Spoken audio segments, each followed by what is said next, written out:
Halo rekan-rekan semuanya, apa kabar kalian semua? Semoga selalu dalam keadaan sehat walafiat, dilancarkan segala urusan dan dilancarkan segala aktivitasnya. Nah, di sini saya akan kembali mengulas informasi berkaitan dengan pergerakan ekonomi dan juga berkaitan dengan Pi Network yang terbaru ya. Nah, di sini saya coba untuk mengulas yang disampaikan oleh Kim Ha-won. Kim Ha-won merupakan salah satu mantan trader yang paling terkenal dan aktif ya, dan juga salah satu pionir yang sering sekali memberitakan berkaitan dengan Pi Network, kemudian trading saham dan lain-lain. Kemudian di sini kalau kita lihat dalam Twitter, Kim Ha-won sudah checklist warna biru ya, yang mana di sini memiliki reputasi bagus ya rekan-rekan. Kemudian kalau kita lihat perkembangan Pi Network itu memang di sini juga diminati oleh orang-orang kalangan kelas atas, kelas bawah dan kelas menengah ya. Kemudian yang bisa kita ambil adalah yang orang-orang kelas atas ya, yang memiliki pandangan yang lebih banyak ya rekan-rekan, atau memiliki ilmu dan pengetahuan yang lebih. Terutama di sini untuk pakar trading ya dan saham itu juga ikut mining Pi Network dan juga aktif sekali memberitakan berkaitan dengan Pi Network. Kemudian kali ini Kim Ha-won ya 3 hari yang lalu memberitakan berkaitan dengan dolar ya. Nah, karena di sini dolar sedang gonjang-ganjing, artinya di sini apakah Amerika itu akan runtuh ya rekan-rekan. Kalau dolar tidak digunakan ya pasti Amerika akan menjadi negara yang biasa-biasa saja. Kemudian di sini Presiden Brazil Luiz Inácio da Silva ya telah meminta negara-negara berkembang untuk menggunakan mata uang nasional mereka, bukan dolar, dalam transaksi perdagangan internasional. Nah, ini sangat jelas sekali. Artinya di sini untuk berita tentang keruntuhan dolar ini bukan isapan jempol semata, melainkan ini berita yang sudah diberitakan secara internasional. Kemudian di sini informasi di sini juga dikutip dari Berchan ya. Nah, di sini Kim Ha-won meretweet postingan dari Berchan berkaitan dengan informasi tadi rekan-rekan. Kemudian kita bisa menyaksikan atau melihat banyak sekali komentar-komentar di luar negeri ya, atau mengenai hal ini tentang keruntuhan daripada US dollar. Kemudian di sini kalau kita lihat rekan-rekan, nah di sini Kim Ha-won juga memberitakan informasi yang cukup mengejutkan berkaitan dengan ekonomi ya. Nah, di sini disebutkan tingkat inflasi menurut negara. Kemudian di sini diposting daripada Charlie Berlioz. Kita coba cek and recheck ya, global inflasi rating. Kemudian di sini kita bisa melihat, nah seperti berikut ini ya, kita coba cek. Nah, di sini menurut informasi di sini rekan-rekan dalam data di sini ya.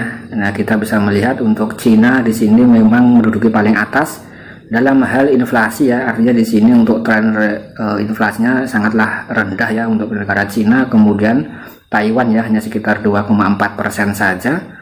Kemudian Jepang, kemudian Amerika ya, Amerika mengalami inflasi sekitar 5%. Kemudian India dan lain-lain. Kemudian untuk Indonesia apakah masuk di sini? Kita coba cek and recheck. Nah, kita coba cari yang Indonesia. Nah, oke rekan-rekan, dan di sini rupanya Indonesia juga masuk ya, di bawah Brazil dan di atas Amerika dengan inflasi 5% ya. Artinya di sini juga sangat tinggi sekali untuk inflasi yang ada di Indonesia ya. Ini sama dengan inflasi di Amerika sebanyak 5%. Kemudian yang paling stabil adalah negara Cina ya, dan Cina memang saat ini memang menduduki peringkat yang pertama dalam hal ekonomi dunia ya kalau kita lihat, dan juga Taiwan. Kemudian untuk yang Jepang dan Korea juga negara Asia yang memiliki ekonomi yang cukup stabil ya. Kemudian di sini kalau kita lihat, mungkin rekan-rekan akan sangat terkejut ketika melihat Venezuela, inflasinya 500% lebih ya, dan bahkan di sini uang sama sekali tidak ada harganya. Kemudian negara Argentina, Lionel Messi dengan Piala Dunianya yang kemarin, ini juga merupakan negara berkembang yang mana inflasinya juga sangat tinggi sekali ya. Jadi di sini uang itu kalau di sana itu ya sama halnya tidak ada harganya ya rekan-rekan. Artinya di sini semakin inflasi semakin tinggi, nilai tukar atau daya beli itu semakin tidak terjangkau ya, atau semakin tinggi ya rekan-rekan. Kemudian di sini Rusia ya, Rusia di sini juga inflasi 11%. Artinya di sini banyak sekali negara-negara yang juga mengalami inflasi. Tapi dalam kategori di sini kalau kita lihat Venezuela malah lower ya, malah rendah. Harusnya di sini sangat tinggi ya. Kemudian di sini kalau Indonesia ya masih tergolong rendah ya. Nah, kurang lebih seperti itu. Kemudian di sini kita bisa melihat sedikit ya dari Charlie Berlioz di sini dalam Twitter, kita bisa mengecek Charlie Berlioz di sini juga checklist warna biru. Kemudian di sini merupakan kepala strategi pasar perencanaan kreatif ya. Kemudian untuk Twitternya diikuti 500.000 pengikut ya, ini sangat mantap sekali ya. Ini memang berkaitan, kalau kita lihat ya, berkaitan dengan ekonomi di dunia rekan-rekan. Jadi mungkin untuk rekan-rekan pemain saham, trading dan lain-lain ya, dalam membaca atau menganalisa secara mandiri ya, rekan-rekan itu juga bisa melihat kondisi pasar market pada saat ini ya, sebagai bentuk analisa mandiri untuk menentukan arah rekan-rekan semuanya, buy, sell, hold dan lain-lain. Kemudian di sini lagi-lagi Kim Ha Won juga memberitakan berkaitan dengan ekonomi global ya. Jadi di sini sekalian saja kita ulas ya rekan-rekan, sebagai bentuk gambaran dan sebagai bentuk informasi edukatif ya mengenai ekonomi dunia saat ini. Nah, kita bisa mengecek. Di sini disebutkan daftar ukuran ekonomi negara-negara di seluruh dunia ya. Kita bisa melihat, kemudian di sini disampaikan oleh Fala Asfar ya, checklist warna biru. Nah, kita coba cek ya rekan-rekan, seperti berikut ini global economy. Kemudian kalau kita lihat di sini menampilkan semacam foto Zagranzuk. Global economy, the majority of global economy activity ya. Kemudian di sini kita bisa melihat India akan diprediksi akan menjadi negara yang memiliki ekonomi paling besar ya rekan-rekan, kurang lebih seperti itu ya, dan akan mengalahkan Amerika. Kemudian di sini kalau kita lihat Jepang, nah di sini seperti ini, kemudian Amerika dan Cina ya, ini seimbang. Kemudian Jerman juga sangat besar sekali ekonominya.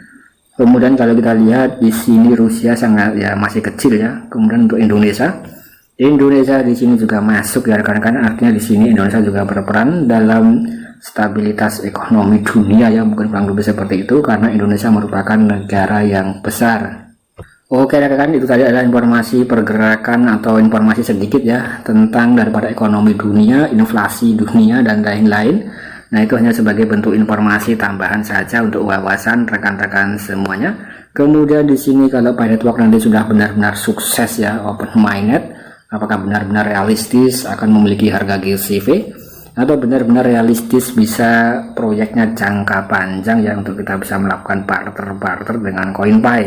Tapi sebelum kita melangkah ke sana, Kim Ha Won lagi-lagi juga memperingatkan para pionir semuanya di seluruh dunia, harap berhati-hati, Anda belum bisa menukar koin dengan uang, jangan melakukan pelanggaran. Salah satu akun saudara perempuan dari Kim Ha Won diblokir selama 100 tahun. Dia baru saja menjual 1000 koin Pi ya, seharga 2.500 ya rekan-rekan. Nah, di sini 7 bulan dan dia masih siok. Artinya di sini ada salah satu pionir ya yang menjual 2.500 koin Pi seharga dengan 1.000 dolar ya, sekitar 15 juta rupiah. Kemudian di sini beliau langsung shock ya, karena akunnya langsung dibekukan selama 100 tahun. Kemudian di sini kita bisa mengecek. Nah, di sini dari Pigel ini ya. Nah, ini sebagai bentuk informasi kepada rekan-rekan semuanya, warning ya, ini adalah bukti nyata. Nah, di sini salah satu akun saudara perempuan dari ini tadi rekan-rekan dari Pigel ini ya, dibekukan selama 100 tahun ya. Kemudian di sini kita bisa melihat seperti berikut ini tampilannya, wallet frozen notice ya, in close mainnet P cannot be action to for fiat ya. Kemudian di sini, nah ini adalah tampilan daripada pemblokirannya ya rekan-rekan, kurang lebih seperti itu. Jadi di sini dibekukan selama, nah di sini ada tahun ya 2122 ya, apakah orang ini masih hidup pada tahun 2100 ya. Karena di sini akunnya dibekukan sampai tahun 2122 ya, kurang lebih seperti itu. Jadi di sini rekan-rekan sebagai bentuk informasi tambahan, jangan sampai menjual beli akun rekan-rekan atau menjual beli koin dengan mata uang fiat ya. Ini sekali lagi sangat ditekankan oleh pihak Kortim dan juga banyak sekali pionir semuanya yang memperingatkan tentang hal ini. Saya rasa sekian dulu konten dari saya, sekian dan terima kasih.